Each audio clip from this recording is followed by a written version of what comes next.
O repouso além da morte contei-lhe que, ao descansar, não tive a impressão de dormir, qual o fazia no corpo de carne.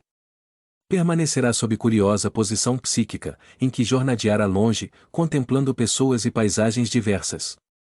Supunha, assim, não ter estado num sono propriamente dito. Escutou-me atenciosamente, explicando-me, em seguida, que o repouso para os desencarnados varia ao infinito. O espírito demasiadamente ligado aos interesses humanos acusa a necessidade de amplo mergulho na inconsciência quase total, depois da morte. A ausência de motivos nobres, nos impulsos da individualidade, estabelece profunda incompreensão na alma liberta das teias fisiológicas, que se porta, ante a grandeza da espiritualidade superior, à maneira do selvagem recém-vindo da floresta perante uma assembleia de inteligências consagradas às realizações artísticas, quase nada entende do que vê e do que ouve, demonstrando a necessidade de compulsório regresso à tribo da qual se desligará vagarosamente para adaptar-se à civilização. Também os criminosos e os viciados de toda a sorte, com o espírito encarnado nas grades das próprias obras escravizantes, não encontram prazer nas indagações espirituais de natureza elevada, reclamando a imersão nos fluidos pesados e gravitantes da luta expiatória, em que a dor sistemática vai trabalhando a alma, qual buril milagroso aprimorando a pedra. Para as entidades dessa expressão, impõe-se torpor quase absoluto, logo após o sepulcro, em vista da falta provisória de apelos enobrecedores na consciência iniciante ou delinquente. Fim da batalha terrena, entram em período de sono pacífico ou de pesadelo torturado, conforme a posição em que se situam, período esse que varia de acordo com o quadro geral de probabilidades de reerguimento moral ou de mais aflitiva queda que os interessados apresentam. Terminada essa etapa, que podemos nomear de hibernação da consciência, os desencarnados desse tipo são reconduzidos à carne. Ou recolhidos em educandários nos círculos inferiores, com aproveitamento de suas possibilidades em serviço nobre, não obstante de ordem primária.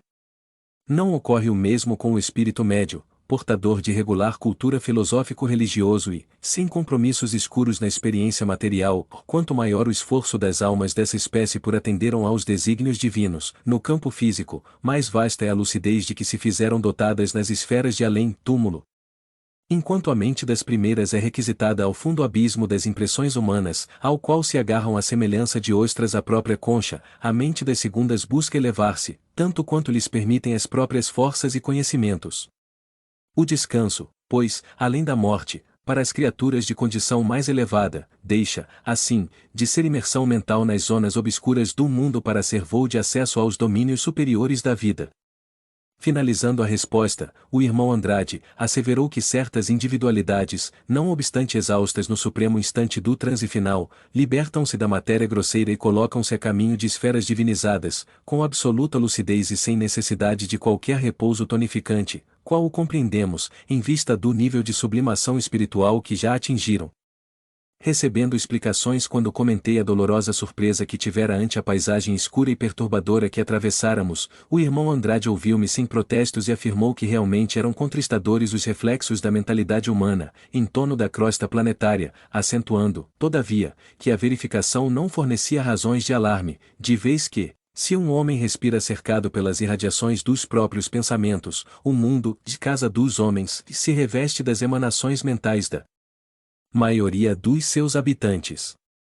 A residência do servo operoso revela-lhe as qualidades superiores, no trato e aprimoramento do lar, ao passo que o domicílio do trabalhador ocioso anuncia-lhe a ignorância e a preguiça no abandono, ou no lixo com que se caracteriza.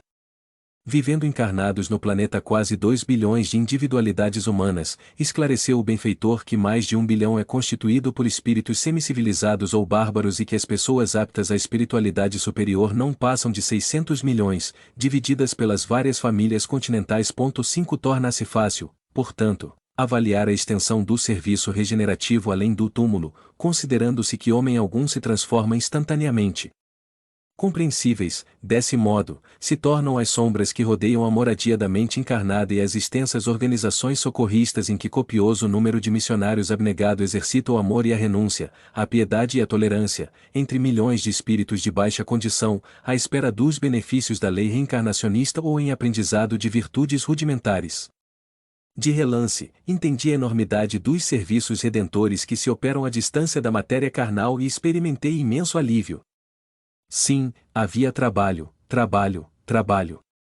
Meditando, reconhecia que perderá tempo na terra, mas algum lugar da vida nova me reservaria serviço salvador. Quanto reconforto em semelhante perspectiva! Pedi, logo após, ao amigo que me elucidava, esclarecimentos quanto à volitação. Se o nosso grupo conseguirá manter-se, acima da substância inferior, flutuando na direção do alto, por que não pudéramos sobrevoar o abismo, sem utilizar a ponte iluminada?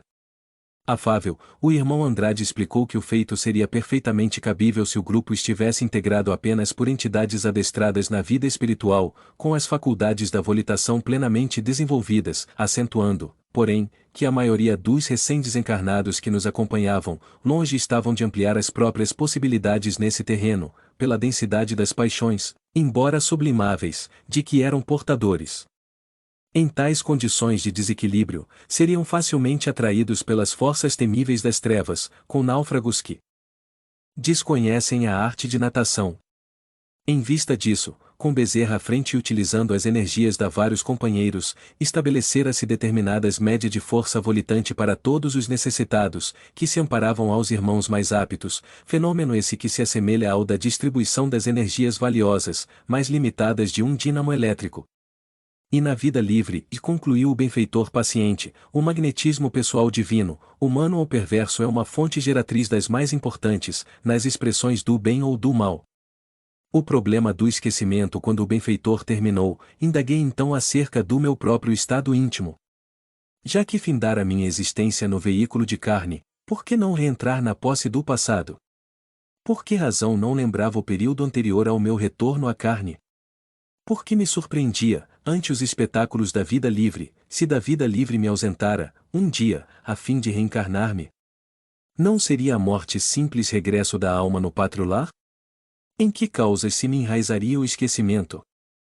O irmão Andrade ouviu-me sereno e informou que a reencarnação e a desencarnação constituem vigorosos e renovadores choques para o ser e que se, em alguns casos, era possível o reajustamento imediato da memória, quando a criatura já atingiu significativo grau de elevação, na maior parte das vezes a reabsorção das reminiscências se verifica muito vagarosa e gradualmente, evitando-se perturbações destrutivas. Podemos simbolizar a mente numa casa suscetível de povoar-se com valores legítimos ou transitórios, quando não esteja atulhada de inutilidades e viciações.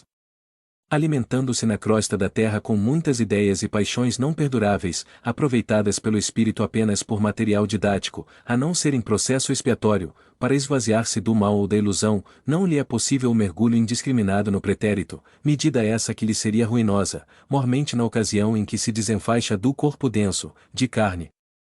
Explicou que alguns companheiros usam excitações e processos magnéticos para adquirirem a lembrança avançada no tempo, ou no entanto, de acordo com a própria experiência, aconselhava a submissão aos recursos da natureza, de modo a retomarmos o pretérito com vagar, sem alterações de consequências deploráveis, até que, um dia, plenamente iluminados, possamos conquistas a memória integral nos círculos divinos. Nova moradia espiritual. Decididamente, o paraíso de contemplação inalterável não era criação. Para mim, as alegrias do retorno à espiritualidade enobrecida e o reconforto da palestra com o irmão Andrade e Marta traziam-me, sem dúvida, infinito júbilo. Todavia, ali mesmo, estirado no repouso do leito, sentia a falta do serviço. Sondava o reajustamento de minhas forças, reconhecendo que o cérebro não demonstrava o cansaço dos derradeiros dias do corpo de carne e as fadigas do coração jaziam extintas. Dentro de meu ser lavrava a bendita renovação. Pretendia rogar trabalho com aproveitamento de minhas possibilidades na ação útil, contudo, receava. Ignorava se minha pobre tarefa no mundo fora aprovada pelos poderes superiores. E, no íntimo, eu não desconhecia os meus próprios erros. Como solicitar admissão às obras elevadas se não basta a boa intenção para servir com eficiência? Estimaria sair da câmara e ver o quadro, lá fora. Respiraria, desse modo, o abençoado clima da atividade mental, observando, de antemão, quais seriam minhas probabilidades no futuro próximo. Apesar dos impositivos de trabalho que me torturavam o pensamento, ou deliberei calar. Eu era, agora, um homem distanciado do leme. Asilara-me em outra embarcação e em outro mar, sob o patrocínio da generosidade alheia. Comentários fraternos. O irmão Andrade, que me assinalava as mais íntimas apreciações, comentou o desengano de todas as criaturas que procedem da terra esperando um céu de contemplações baratas, salientando que muitos espíritos ociosos, na falsa apreciação da divina justiça, imploram indevido descanso no paraíso, a última hora da experiência terrestre, depois de haverem sorvido todos os venenos da alma, na taça do corpo. Precipita-se, então, nas trevas, revoltados no desespero e na indisciplina, além do sepulcro. Logo que se capacitam da necessidade de continuação do esforço intensivo no autoaperfeiçoamento. Muitos irmãos, infelizes, nesses protestos inúteis contra as leis universais, caem presas de temíveis organizações de malfeitores desencarnados, aprendendo aflitivamente a desfazer os grilhões pesados da ignorância e da má-fé, ao contato de entidades cruéis que os dominam por tempo indeterminado, qual ocorre na esfera carnal aos homens rebeldes e ingratos que pagam alto preço pelo reajustamento espiritual de si mesmos, na estrada escura da desarmonia e da desilusão. Considerou comigo os imperativos do serviço e, fazendo-me rir de contentamento, notificou que a minha colaboração seria examinada na primeira oportunidade, aconselhando-me, todavia, muita meditação e muita calma, a fim de não reentrar nas construções da espiritualidade com os prejuízos de luta humana. Porque lhe perguntasse pelo julgamento de meus atos, respondeu que a morte não nos conduz a tribunais vulgares, e sim, à própria consciência, e que, dentro de mim mesmo, encontraria, de acordo com os conhecimentos evangélicos auridos no mundo, os pontos vulneráveis do meu espírito, de maneira a corrigi-los. Corei sinceramente, ao registrar-lhe as observações. Atenuando, no entanto, o choque com que me beneficiava, esclareceu que os desencarnados totalmente extraviados não conseguiam acesso até ali e que, não obstante entregue ao meu próprio julgamento, um amigo de mais alto viria ajudar-me a recompor o sentimento e o raciocínio. Intrigado por não ouvir o nome do benfeitor anunciado e não desejando ser indiscreto, perguntei ao irmão Andrade se ele mesmo não poderia auxiliar-me em semelhante juízo, ao que replicou, sorrindo, como assim, Jacob? Também eu estou lutando comigo mesmo, não posso. Ante essa revelação de humildade, calei-me resignado. Na intimidade do lar daí a minutos, ausente Marte do quarto, ajudou-me ao abençoado amigo a preparar-me e reerguer-me. Antes de sair, pedi-lhe me auxiliasse numa oração breve, na qual roguei ao Todo-Poderoso me amparasse, dentro da nova vida, e me abençoasse os propósitos de progredir na prática do bem e no conhecimento da verdade. O prestimoso companheiro abraçou-me, aprovando-me a súplica. Passados alguns instantes, achávamo-nos junto da filha, numa confortável sala de estar. Com emoção, vi um retrato de família, adornado de flores. Umedeceram-se-me os olhos ao identificá-lo. Como não recordar semelhante peça afetiva? Não registro a ocorrência pela sua feição pessoal. Desejo apenas marcá-la para consolo de quantos supõem na morte uma derribada completa das doces alegrias familiares. A organização doméstica, na esfera elevada mais próxima do homem, é muito rica de encanto. Formulei indagações variadas em torno de parentes que eu esperava rever, ao regressar. Para todas as interrogações possuía Marta uma resposta clara e feliz. Informou-me quanto ao destino de quase todos os laços do coração. Alguns associados de minhas experiências jaziam de volta às regiões da carne, disputando novos troféus de redenção, enquanto outros operavam em círculos distantes. Muitos deles, encarnados ou não, poderiam ser visitados por mim e me visitariam a seu turno. Reparando meu interesse pelas novidades, mostrou-me a filha tudo o que representava o acervo da casa. Quadros e decorações, objetos e enfeites desfilaram diante de meus olhos encantados. Nem todas as peças eram semelhantes ao material caseiro que conhecemos na vida terrena, mas a afinidade de tudo o que eu via, de novo, com o ambiente humano, era flagrante no quadro geral. Deteve-se, contente, ante um piano de cauda, harmonioso e belo, mais completo que os do plano físico, afirmando, radiante, que ali mesmo tivera a satisfação de tocar para a mamãe, anos antes de minha vinda. Graciosa e meiga, executou para meus ouvidos uma área em que deixava transparecer sua extrema delicadeza filial e, talvez, porque me visse os olhos marejados de lágrimas, recapitulando as emoções da paternidade terrestre, abandonou o instrumento e conduziu-me ao salão de leitura. Espantei-me ante o carinho com que eram conservadas as publicações. A arte gráfica atinge aqui uma perfeição que não pode ser avaliada na Terra. Os tipos são estruturados em material luminoso e as gravuras na cor natural parecem animadas e vivas. Folheei um volume de vastas proporções. Compunham-no recordações de Beethoven, destacando as lutas com que fora surpreendido no mundo para difundir entre os encarnados a mensagem musical dos planos superiores. Lendo as páginas iniciais, aprendi-lhe sublime conceitos quanto à mediunidade divina entre as criaturas humanas. Perguntei à filha sobre o paradeiro do grande compositor, ao que Marta respondeu dizendo sabê-lo numa esfera superior, cujo clima ainda lhe não fora alcançar. O irmão Andrade referiu-se aos festivais maravilhosos dos círculos sublimados, asseverando que os artistas enobrecidos continuam criando a beleza e o bem para o desenvolvimento da vida planetária e, depois de encantadora conversação, saímos em agradáveis momentos de férias. O parque de repouso muito difícil narrar a emoção que me dominou, ao afastar-me do interior doméstico.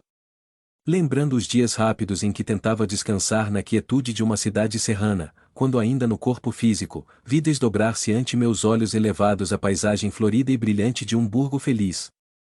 As casas residenciais distanciavam-se largamente umas das outras, revelando o prévio programa de paz que as fez surgir. Espécies variadas de plantas ostentavam flores garbosas e perfumadas. Estávamos numa extensa planície e, não longe, divisava o casario que se adensava. Respirávamos, certamente, nas cercanias de grande cidade do meu novo plano. Informou-me Marta de que ela receberá permissão das autoridades para hospedar-me ali, no grande parque de educação e refazimento em que trabalhava. Incumbia-se de educar crianças, recentemente desencarnadas, em notável organização que visitei em seguida. Colaborava com diversos trabalhadores no auxílio aos pequeninos arrebatados à experiência carnal. Alguns amigos dedicados pretendiam receber-me e, entretanto, a filha querida aguardava-me. Dispunha-se me reconduzir à escola espiritual, tanto quanto eu tivera a felicidade de oferecer-lhe o coração na experiência física. Satisfazendo-me a indagação, esclareceu que os edifícios do parque não representavam propriedade particular. Eram patrimônios comuns, orientado pela administração central da coletividade. Demonstrando a estranheza que me assaltava, asseverou Marta que na Terra os fundamentos da propriedade são idênticos, variando somente os aspectos da retenção provisória das utilidades planetárias por parte do homem, usufrutuário dos bens da vida, porque, apesar das leis respeitáveis que regem o assunto, entre as criaturas, toda individualidade encarnada é compelida um dia, pela morte, a deixar as vantagens da esfera física. Reencontrando a mim mesmo atravessávamos extensas e formosas avenidas marginadas por vegetação caprichosa e linda, quando tive o contentamento de ver alguns pássaros marcados por peregrina beleza. Cantavam estáticos, quais se fossem minúsculos seres conscientes, glorificando a divindade. A plumagem luminosa impunha-me assombro. Treinavam junto de nós, sem temer-nos. Disse-me, então, o amigo Andrade que os seres inferiores, onde quer que se encontrem, refletem, de algum modo, as qualidades dos seres superiores que os cercam e afirmou que os irracionais da esfera carnal poderiam exibir outras condições de aprimoramento, na posição de consciências iniciantes, se os homens adotassem atitude mental mais elevada, perante a vida. A harmonia do ambiente lembrava uma pastoral divina. Perguntei a Marta, de súbito, com a aspereza que me é própria, se me seria possível avistar as autoridades administrativas ali sediadas, mas a filhas, amorosa e convincente, me pediu aguardasse mais tempo. Reparei o halo de luz que a envolvia e os traços brilhantes que cercavam Andrade, fixando-me, em seguida, num demorado autoexame. Meu corpo espiritual jazia tão obscuro, quanto o veículo denso de carne. Compreendi o conselho e, por pouco, não me despenhei no desânimo lamentável. Não trazia ainda comigo suficiente bagagem de luz para buscar, confiante, a aproximação dos espíritos superiores. A luta prossegue a velha ideia de os desencarnados dormem narcotizados de prazer barato, entre sonhos de incenso contemplativo, perde-se completamente para o espírito de boa vontade que atravessa as fronteiras do sepulcro. Se há juízes e administradores na terra que alvejam os cabelos e se cobrem de rugas, na atividade difícil em favor do bem e da paz dos semelhantes, se há homens e mulheres que já experimentam no mundo a coragem serena de abandonar as flores do sangue, colocando-se ao encontro da humanidade, através dos espinhos do sacrifício e da renúncia, como aceitar um céu, onde os escolhidos sorriem e gozam, ante o infortúnio alheio?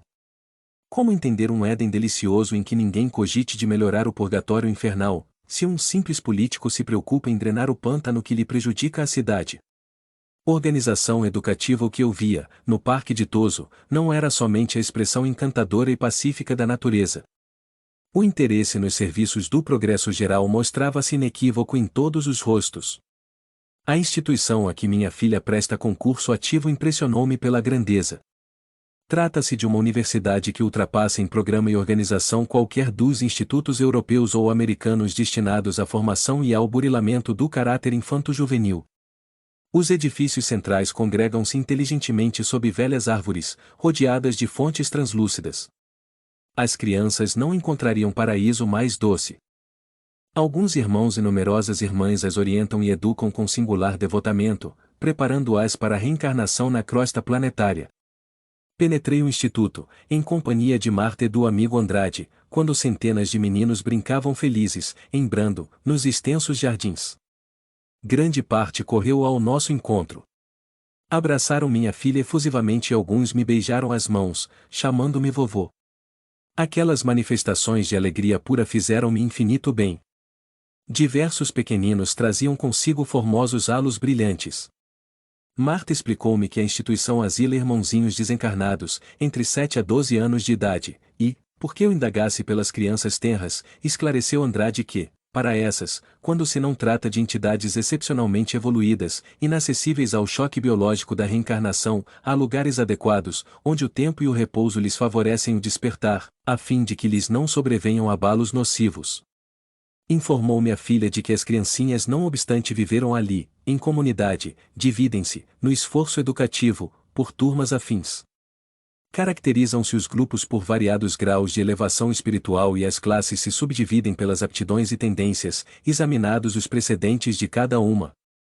Quando perguntei se na vida espiritual pode a criança desenvolver-se e optar pelo mau caminho, replicou Andrade que isso é perfeitamente cabível, considerando-se que, como desenvolvimento na nova esfera, a alma recapitula as emoções do passado, com apelos íntimos de variadas espécies, acrescentando, todavia, que, de modo geral, as crianças estacionadas nos parques de reajustamento sempre se encaminham à reencarnação. Se o espírito de ordem sublimada se desenfaixa dos laços da carne, quite com a lei que nos governa o destino, em período infantil, readquire, de pronto, as mais altas expressões da própria individualidade e ergue-se aos mais elevados planos. Marta me apresentou lindos grupos, inclusive algumas dezenas de pequenos indígenas libertos do corpo, em fase primária de cultura e inteligência. Experimentei, porém, a maior surpresa quando me deu a conhecer a Assembleia dos Meninos Orientadores. São meninos e meninas de passado mais respeitável e por isso mesmo mais acessíveis aos ensinamentos edificantes da instituição. Demora-se no parque, às vezes muito tempo, aguardando circunstâncias favoráveis à execução dos projetos de ordem superior e, enquanto permanecem aí, desempenham valiosas missões, junto a criança e adultos, entre as duas esferas, além das tarefas usuais de que se incumbem na própria organização em que se mantêm estacionados. Constituem, assim, vasta coletividade de escoteiros do heroísmo espiritual, junto dos quais encontramos inapreciável estímulo e santo exemplo.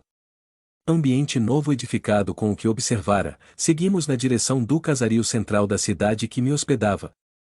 Inútil tentar a descrição do carinho e da dedicação dos habitantes para com a paisagem. Flores e arvoredo, evidentemente conduzidos para o trabalho de espiritualização, surgiam lindos e enternecedores, a cada passo. Em certos jardins as flores luminosas chegavam a formar frases inteiras de glorificação à divindade. Os domicílios não se torturavam uns aos outros como nas grandes cidades terrestres, ofereciam espaços regulares entre si, como a indicar que naquele abençoado reduto de fraternidade e auxílio cristão há lugar para todos. Não vi estabelecimentos comerciais, mas, em compensação, identifiquei grande número de instituições consagradas ao bem coletivo. Recordando a leitura das narrativas de André Luiz, e Vale ou em 6, perguntei ao irmão Andrade quanto às características do novo ambiente, informando-me, então, que nos achávamos numa colônia espiritual de emergência, situada em planos menos elevados. Diversas comissões de socorro em múltiplos trabalhos salvacionistas aí funcionam a benefício, não só de criaturas encarnadas, mas também de extensas multidões de desencarnados em sombra e desespero. As vias públicas mostravam-se cheias de transeuntes. Muitos se agrupavam, seguindo em conversação ativa, enquanto outros passavam, isoladamente, ou todavia, em nenhum rosto surpreendi expressões de rancor, aflição ou desânimo. A irritação parecia não ter acesso, ali, naquele domínio de tranquilidade construtiva. Alguns me fixavam com simpatia e bondade, naturalmente percebendo a minha condição de neófito e, dando a conhecer ao irmão Andrade a estranheza com que reparava a serenidade das pessoas, salientou o estimado amigo que os habitantes da colônia, ainda mesmo quando detenham motivos fortes de preocupação, fazem quanto lhes é possível para guardar a paz com sinceridade, atentos aos desígnios de ordem divina. Este audiolivro representa uma contribuição para aquelas pessoas que necessitam, como é o caso dos deficientes visuais, os deficientes auditivos, pessoas acamadas que se encontram em hospitais e clínicas, e como forma de acesso e divulgação da doutrina espírita, para que todos lembrem-se de valorizar e reconhecer o trabalho do autor adquirindo suas obras. Por favor, não esqueça de deixar o seu like, inscreva em nosso canal e compartilhe, para que possamos melhorar e seguir publicando. A caridade é o caminho para a evolução. Muito obrigada, que a paz do nosso Mestre Jesus esteja com todos vocês e seus familiares.